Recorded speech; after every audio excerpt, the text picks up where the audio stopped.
32-ші сұрақ. Сыныптағы аквариумның ені 80 см, ұзындығы 1,5 метр және биіктігі 90 см. Оның жоғарғы 10 см бөлшегі сумен толтырылмаған болса, аквариумда неше литр су бар? Алдымен осы аквариумды суретке салайық. Сонда аквариумымыз осындай болсын.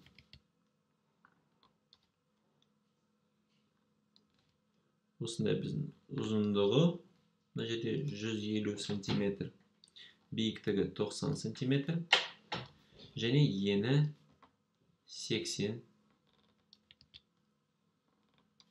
см. Ені 80 см. Енді осы аквариумның соңғы үстіндегі ең жоғарындағы 10 см бөлшегі сумен толтырылмаған. Сонда судың деңгейі осы жерге дейін жетеді.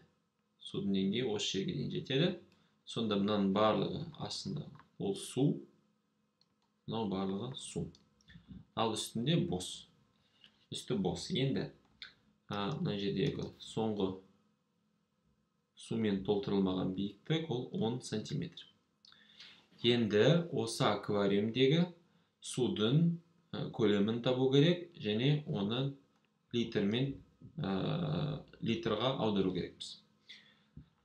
Бізде осы аквариум ол параллелепипед.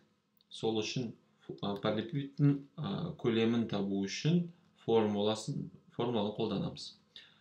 Параллелепипедтің көлемі А көбейту Б көбейту С формула арқылы табылады. Бұл жақта параллелепипедтің көлемі.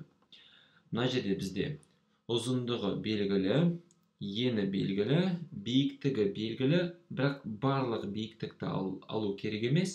Өйткені мына жерде барлығы 90 см, бірақ соңғы 10 см толтырылмаған.